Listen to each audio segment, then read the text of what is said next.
Okay. The video that you turned on, I said I would be able to make the video for you, but I got kind of broadsided by the jazz ensemble, jazz vocal ensemble. I didn't know that they were going to be here, and I had to devote a lot of time last night to getting ready for your not being here on Thursday. What did you hear from her? Not yet. We're still working. I know it's happening, but I haven't worked out when it's exactly. And that's still in progress. But I will try. It's probably going to be on the weekend. I will do a video at home about non-chord tones. It's not going to happen to them, but it'll be good to review it that way. But let's just go through them one more time. Passing tone, neighbor tone, neighbor group, suspension, retardation, appoggiatura, escape tone, and pedal point. Those are the types of pitches we have that are in between two harmonies, that connect two harmonies and create melodies and interesting melodies. And I think it's good if we just run through it real quickly again for us to hear them. This is our progression. This is our naked harmonies. And again, I want us to understand that the mind of harmony is architecture. It's holding up the building. It's not the building. Even the whole idea of harmony was, I wouldn't say afterthought, but it's a result of individual voices moving, and that there are certain spots where it becomes clear, and there is a clear progression from one sonority, one set of verticalities to another. But we're still should be thinking always in terms of individual lines. So a passing tone marked PT in the score, circle it and mark it PT, would be connecting between two notes. That middle note is not a part of either harmony at all. And passing tone implies that it passes between one pitch and another, generally speaking between a pitch is a third part. Or down here, and it can come on the beat, or it can come before the beat. I think you can all hear that it resolves to the pitch a bit later on.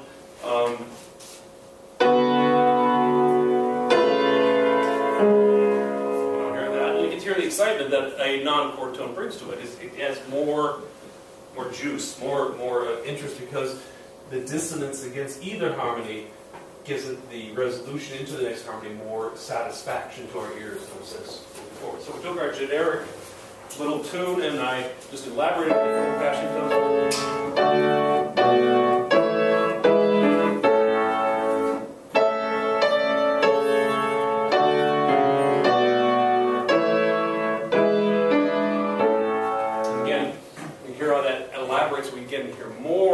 Interest between the harmonies because the individual lines have tensions, have dissonances that are resolved in the next harmony. Note also, again, just to make sure we understand what happens here, the idea of harmonies that are folded in time. A dominant harmony is expressed right here.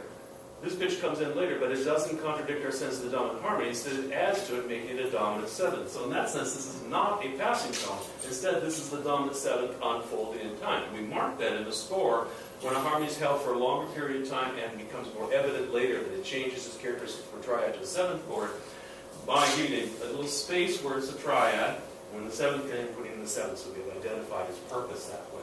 We'll get to this a little bit down here about convention 6/4 marking later. That comes with, a little bit later when we get some more information about analysis. And again, they are not necessarily, passing tones don't necessarily have to be the length or the minority of what we hear. Our ears are sophisticated enough that we can pick up very quickly what is a passing tone, what is a chord tone, and a non-chord tone.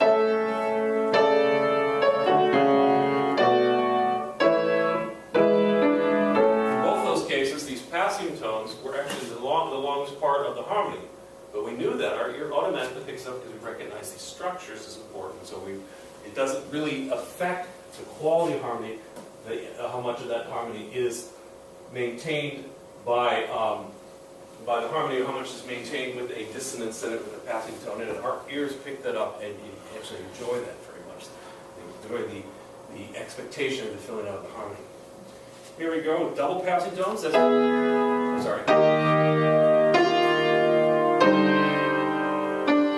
hear how that works, and it slides down into the harmony. So we have two passing tones. There we go.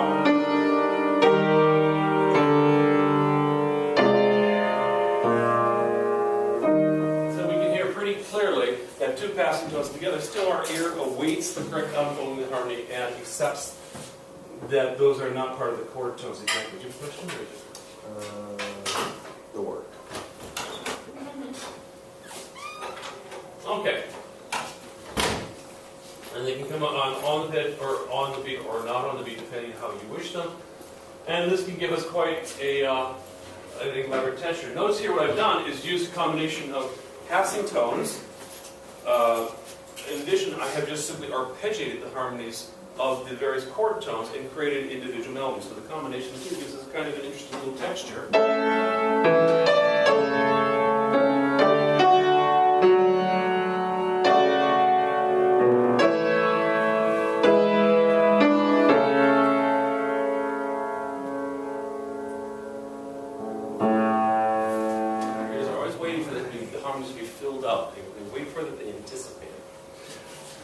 Next would be neighbor tones. That's where we remove from a pitch by step, either above or below an upper neighbor or a lower neighbor, and return to the same pitch. Now that can be a pitch which has the same function. It can be, for example, the first one where it is the root of the chord returning to the root, but it could be like it is in the second example right here, where we've gone from this being the root of this harmony to where it is the third of the next harmony. As long as it's the same pitch, it still has a function, and our ears here remove from the chord tone to a non-chord tone back. So again, our simple progression.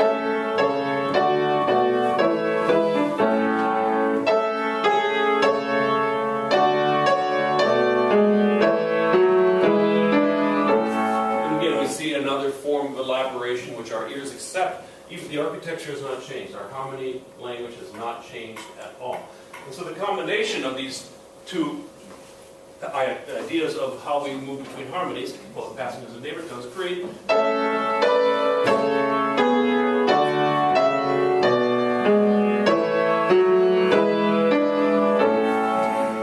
a real sense of four separate voices moving in consort, rather than harmony, harmony, harmony. I think I've said this many times. One of the things that really distinguishes me from what you guys are doing up in the practice rooms. So the guys that come in when you're in combined or you're in rehearsal and they bang on the pianos over and over again is that they think music is harmony. They think what music is about is just banging the same chords out over and over again. It's not that. That is what lays behind music. That is what's holding up your beautiful invention of melody and of rhythm. It's just the background. So we can get quite sophisticated with this, with rhythm and with pitch choices. We can make quite a sophisticated texture.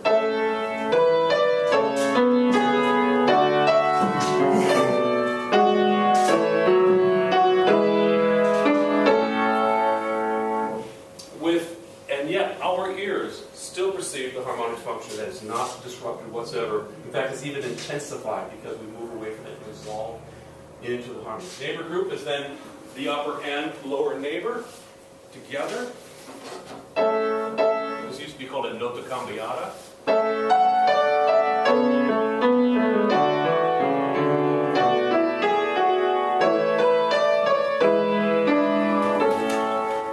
Here we get both the upper and the lower neighbor, and again we mark this by marking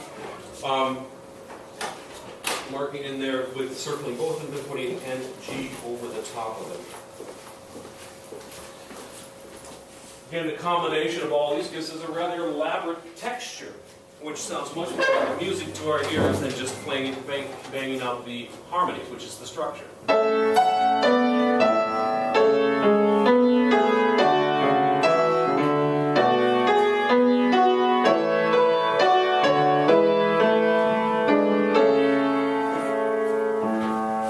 And suddenly, hopefully, you perceive that this is becoming the sound of the dance of four voices rather than simply the background. Let's take a new harmonic progression for then our next step.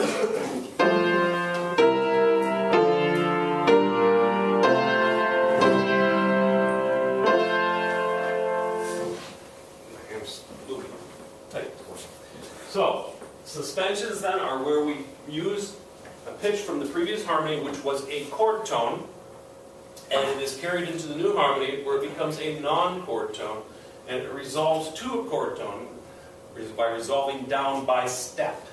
So here, in this case, F is a chord tone, It's carried over either by being timed or being repeated into our new harmony, where it is not a chord tone.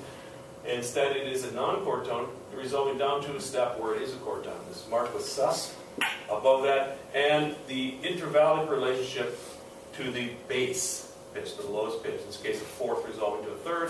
In this case, a sixth resolving to a fifth. Our original progression.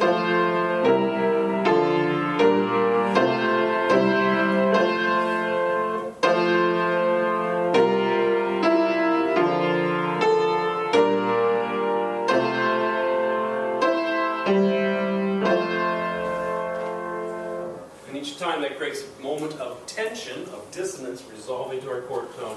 Our ears hear the structure we recognize, that is a triad or a seventh chord, and feel that sense of forward motion, which is so interesting to our ears. Okay, the other direction is a retardation. That's where it resolves instead of down. The non-chord tone resolves up. And the E is our non-chord tone.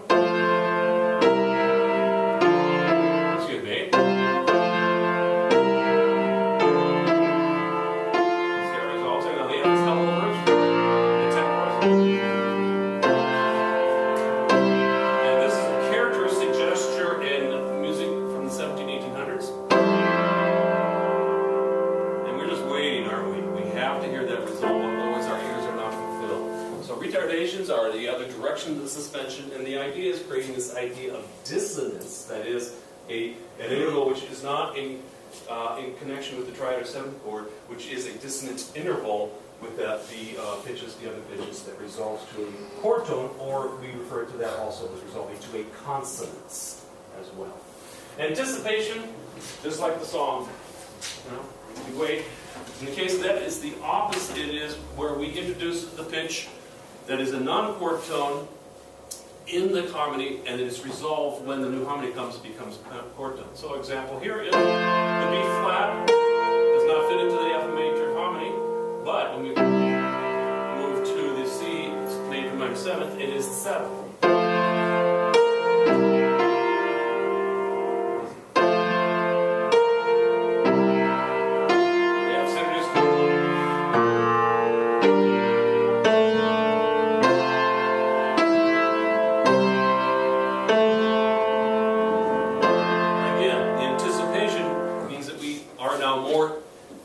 Or waiting for that note to resolve, and that makes the forward motion of the piece more compelling to our ears. Well, here's a combination of those gestures put together with our original progression. Excuse me. That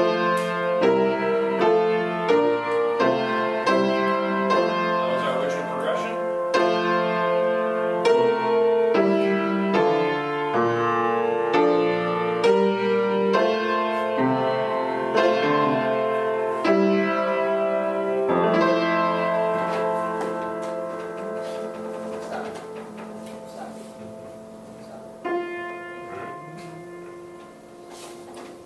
Now, of course, our ears are, as being pointed out, our ears are very sophisticated.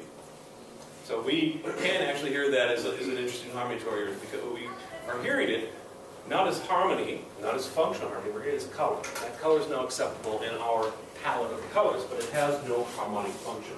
In the case of harmony, that is a seventh, which must resolve to an octave. Otherwise, it does not give us a clear triad or seventh chord. For the suspensions, do we have to write the number? Yeah. Okay. Yeah, just the number. Can you explain that a little more? Okay, once again, a suspension indicates the interval with the lowest pitch.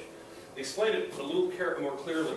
Long before we identified with harmonies, everything was identified by its intervallic relationship with every other interval. Before we had triads and seventh chords and so forth, before they were even thought of, music was always considered how it was related to intervals. Certain intervals were constant, certain more were dissonant. Perfect constants were perfect, so they always resolved to them. Sevenths were always dissonant and had to resolve to sixths. So that's why that's indicated. It's indicating we're seeing this as a harmonic, as an intervallic dissonance resolving to an intervallic consonance. So, okay, so the F is a fourth above the C. Yeah. And then the E is a third of the C. Okay, so the suspension is the fourth. Yeah, you refer to it as a 4/3 suspension, actually. Oh, okay. And you will see, in our last semester, I'll show you, we'll be looking at demonstrations of how that whole idea of suspensions created our harmonic language. That whole process of using what we think is non-chord tones created chord tones. It created the idea of harmonies because of how they resolve. That comes a little bit after we understand how harmony works. We can look backwards at that. So the second number will always be 3, 5, or 7? Not necessarily. But it will be a consonant interval. Now, what remember in your training class, we talked about consonant and dissonant intervals? Yeah. And so what are our absolute consonants? Yeah, perfect. Perfect, fourth, fifth, and octave, right? Oh. And then we have mild consonants, thirds and sixths. Seconds and sevenths are never consonants, they're always dissonances. Oh. Thirds and sixths can be, but in the medieval system, all sixths had to resolve to perfect fifths. And all perfect chords had to resolve to major thirds or minor thirds. So that's why I don't teach it now. The rules of counterpoint are a little bit like learning German. You're just going to spend a long time doing that. You won't have any time for anything else. All right. Lastly, or not just lastly, there we go. Anticipations, I got that. Okay. Then we have one more set of important ones. One is called the appoggiatura, and here we're not moving by step at all. We're not holding. We are leaping. An appoggiatura leaps away from our chord tone to a non-chord tone. So it introduces a dissonance out of nowhere. Now, believe it or not, in 1600, this is when this was invented. This is the first time it was tried. This was radical. It's totally radical at the time because to hear it correctly, your ear needed to first start from a consonance, move to a dissonance, and move back to a consonance. Well, they decided, well, just go ahead and go sleep to it. And that was brand new at the time. It's called unprepared dissonance. It was a huge revelation in music, and it created what we know as the Baroque period of music. Here we are with the A, the consonant, is a chord tone. The D is not, and it resolves down by step. Here we have an A, which is a consonant, leaping away, resolving up by step. Here, the D flat leaps up to the D and resolves by step down. So an appoggiatura leaps away and resolves down by step. Leaps away, resolves by step. Either leaps above, down by step, or leaps below, resolves up by step. Show. It can go either direction, but the important process is leaps away, moves by leap, and resolves by step. The other direction is the escape tone. Moves away to a non-chord tone by a step and resolves by leap. So it's the opposite of an appoggiatura.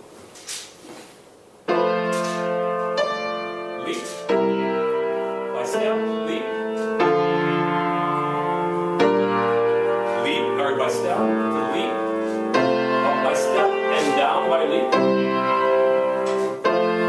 So appoggiatura, leap away to a non-chord tone, resolve by step to a chord tone, escape tone, move away to a non-chord tone by step, leap away by to a chord tone. And lastly, we have pedal point. Pedal point, and you probably have heard this many times, is where I hold one pitch for a long time and play a whole bunch of stuff on top of it.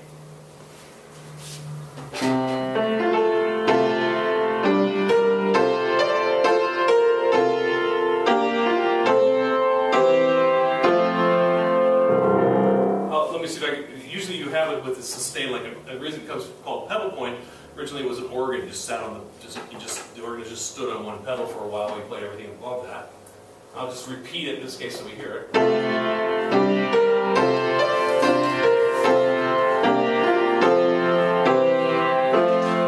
think we all get the idea. It's holding out a long pitch. What this is doing is prolonging our cadence. It's prolonging our cadence by giving us a long sense of dominant to tonic. And the only two places you really are going to see it is the tonic or the dominant. It prolongs that sense of that harmony regardless of what's happening over the top of it. At the same time, we have quite a sophisticated progression on top of it, but this long held note gives us a larger sense of the tonality. We'll see this particularly when harmony gets extremely extensive and very gnarly.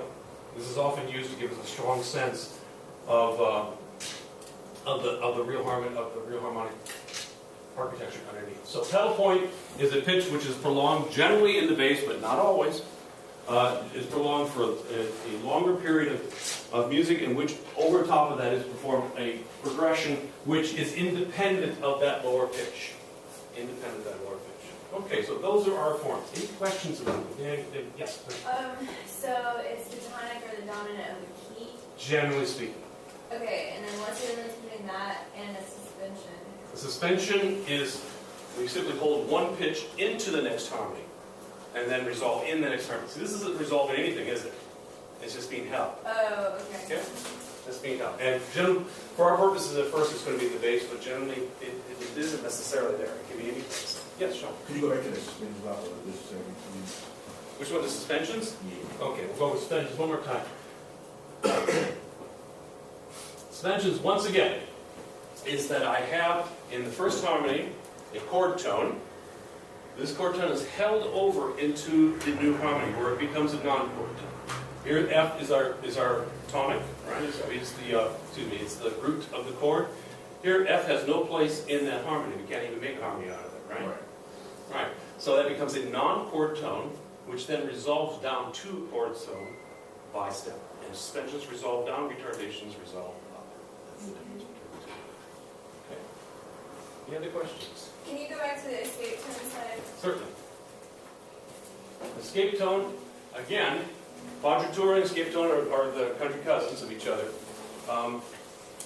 Escape tone moves away to a non-chord tone and then resolves to a chord tone by leap, generally in the opposite direction of the that it moved. So if it moved up by step, it's going to resolve down by leap. If it moves down by step, it's going to move up by leap to that pitch. And again, that's when we give you these definitions.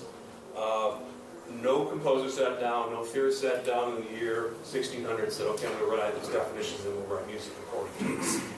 The other way around is that looking back, and this would come out of mostly of the theorists of the 18th and 19th century, they looked and said, okay, 99% of music does this. 99% of music does this way, behaves this way, and so we're going to give it an A. But do expect all good music has exceptions to rules. I know quite a bit of music in which you might get an appoggiatura which resolves in the same direction you left. Sometimes that happens. Something like that. That's, again, we look for the general rules. We don't think music's, we don't cookie cutter music. Instead, we look for what makes it, for the commonalities of all music. Any questions about this? Flip through then quickly through the worksheet. We'll get you out on time so you can. There's a good diagram in the book, the tonal harmony book. It's like on the first page. Good. Of the Everybody's hopefully reading. The readings are marked out in your class schedule, so you should be reading. You should be looking at that. It's on the first page of like the tonal harmony chapter, but it has like a little chart of all these. So. Okay, let's just real quick. I'll get back to this in a minute. Oh, okay. So I laid out this time for you the first time the harmony that you expected. The next step will be for you on for now will be to discern the harmonies yourself. What's going on in harmonic language? What fits into as a chord tone, non-chord tone. Let's just go through these first, and then I'm going to tell you some techniques to help you with this. Okay, we had tonic and a tonic at first inversion. Where is a non-chord tone here? The B. The B right here, and we have here two pitches, and it fills in the gap, so it is a acid. Good. Okay, in this case then we have a dominant and a tonic, and you can see that a pitch is held over and then it resolves up. Retardation. Okay, everybody following this? Okay. Here we have a subdominant and a tonic. We see the subdominant, suddenly this pitch goes veering off nowhere. It leaps up, but that's still not a harmony, is it? Right. Instead, it comes down to here. So we have this pitch on both sides, and this is bottom and top of that. What would that be called? Neighbor group. Neighbor group. Everybody following that? Any questions? Ask a question. Wait, what was the definition of neighbor group? Okay, it's a neighbor tone. It's both neighbor tones. It's both your lower neighbor and your upper neighbor. So if your pitch is F, it's the pitch below it and the pitch above it. Okay. Or now originally it was part return, always returns that note. That's all it is, if we remove that middle part. And then it'll return to the chord note. Okay, here we have a minor tonic moving to a dominant, and where would be the non-chord tone here? F. The F sharp there, and that would be, Neighbor. somebody give me a reason it's a neighbor tone. It's Well, somebody besides Anna, give me a reason. Steps down and it resolves back up. Good, return to the same pitch, good. Note that here it's the fifth of the chord, right? And here it becomes the root of the chord. So it doesn't have to be the same pitch. All right, dominant to tonic. This is my first clue, right? Yeah. What does that mean? Either a suspension. Probably suspension, right? What would the interval be here? Fourth. This would be third. So it's a 4-3 suspension. Again, we circle it where it becomes a non-chord tone, mark suspension, SUSP, and then 4 and 3 above that. Believe me, this is important now so you get the concept, but later on you're not going to spend a lot of time doing this kind of stuff. You're going to know this sort of instinctually. Right now it's good to define it so you really know what you're looking at. Okay. Question? See everything affects between. Okay, no, that's fine. That's fine. I said I would rather you were talking to each other just if there's a question. Okay, here we go. Subdominant to tonic. But here we get the B a little early, right? Right. So what would that be? Anticipation. Anticipation. Okay, any questions about that? All right. Here's a little irritating. We see nothing in the first beat at all. That's just a plain harmony that makes perfect sense to us.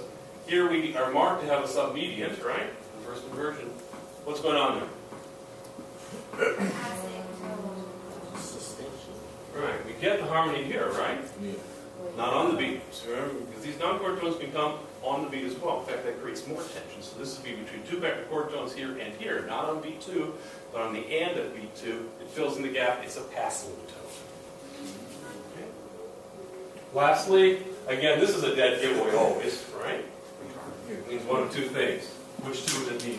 Suspension or retardation, which is this? Retardation. Again, here it'd be a 1-7 chord, which is, again, it's nice color, but it's not harmonic function. We were making this distinction. This is an important distinction to make. I mean, there's no one who's going to clap you in irons for making a 1-7 chord in your own compositions. And our ears are sophisticated enough now to accept that that's going on there. It is interesting to hear, but it's not functional. Yes? Can you play that one? Yes, sir. In fact, I'll play them all through. Okay. Play it through correctly. Okay, the second one here.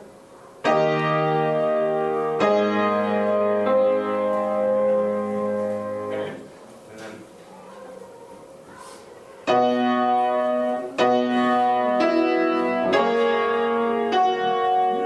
upper and lower neighbor there, and I'll play it correctly this time. I played the wrong pitch. Okay, and then our neighbor tone.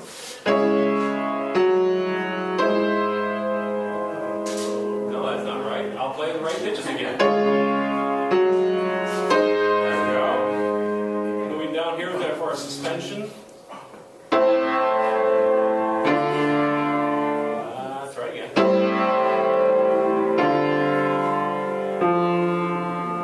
Okay, and then our anticipation.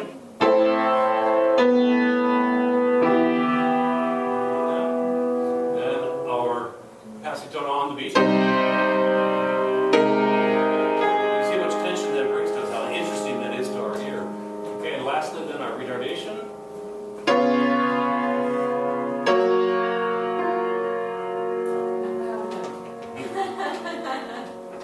Switch all these keys. And we can see it's interesting, see our ears immediately do make the distinction between that was an interesting color and we need harmonic function. Our ears are sophisticated enough to make that distinction. So when we tell you, when I explain these rules, this isn't to stop anybody from doing, adding interesting colors to a harmony. But it's to understand the difference between function and color. Function is important. That makes music go forward. Color fills it out to our ears, gives it more richness. But function is important. That's why our system is unique. It has this forward momentum. Okay, second half of the worksheet. Here we have a nice tonic to dominant, but that F is a leap away, and it resolves down by a step. It's an appoggiatura. Appoggiatura. Yeah, it does sound like something you might put that little red sauce, right? It's Parmesan cheese and stuff. It's like Nona Cambiata, the girl I used to date. That's probably crazy. All right, 1 to 1 6 here. Tonic to tonic first. We go up. We leap down, but we return to the same pitch. So that is Neighbor group. neighbor group. Good. Here we have tonic to dominant, and we move away by step to dissonance, but we resolve down by leap. It's a escape tone. Good. Here again, we go down by step, but we go up by leap. So that is the same thing, right? Go either direction. Why is it called that? Because it's escaping from the harmony. I don't know why they gave me these names. That's like the one that doesn't quite make sense to me. Like, why is it called Well, I guess because it's escaping from the harmony, then it escapes. I suppose it escapes from the distance slightly. That's how you might think of it. Okay. That's a guess. I've never, it's one of those things I never questioned it. So we never questioned my family. Well, we have a relative named Mary Cherry. We never thought it was funny. Wait, isn't that a singer? I know. If it is, then it's my relative, I suppose, from 1800s. Okay, so here again, the non-chord tone is introduced early by step, and then we come to chord tone, so that is anticipation. Am I clear on that? Okay, again, dead giveaway. That is a Suspension. And what type of suspension in terms of 6/5? Good, excellent. Okay, here I leap away and resolve up by step. Leap away and resolve by step. Appoggiatura. Appoggiatura. I'm sorry. Appoggiatura. Appoggiatura. Down by leaving. Okay, here we then have, on the beat we move to a non-chord tone, but we come back here, so that is a, away from the same pitch, come back to the same pitch, that is Oh, that's neighbor tone. neighbor tone. You can call it, for high definition, call it an upper neighbor. Yeah, bang through these two.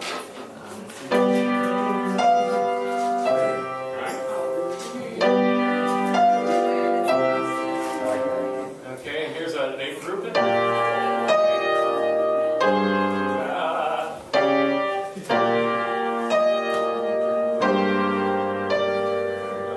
Gives a little bit of interest to just do a little elaboration of our tonic.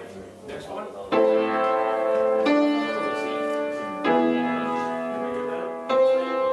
Escape tone.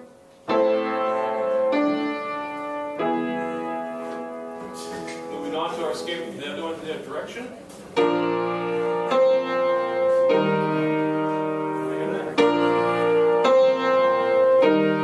Now again, I'm going to make my point again. If we can put that together in modern parlance, our ears accept it, but if we can, I think our ears are sophisticated enough. We hear that's color, right? We hear that's an interesting flavor, but it's not giving us anything just for emotion. That gave us a sense of resolution, and harmony is about how we move forward. Good, good. Moving on down here. Let me put my hands in the right place. It's really hard to do this number.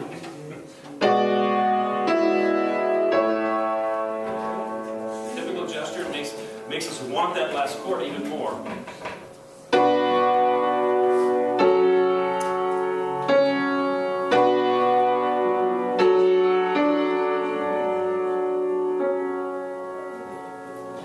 Okay, moving on then to the B flat minor example, which is our pocket.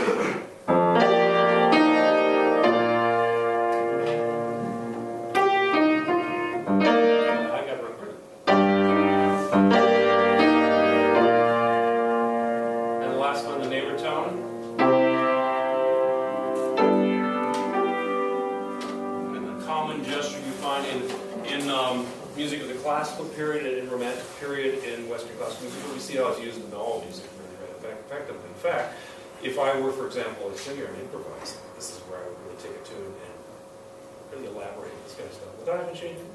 This is the first step of improvisation. How many jazz people do we have? Yeah. One of the things you want to think about in terms of how to successfully improvise is that again, that your harmonic structures are in the background. And you want to allude to them. You want to always be alluding to them, but you want to circle around them.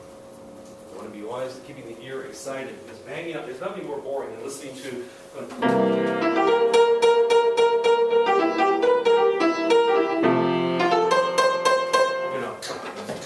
that's really dull, isn't it, right?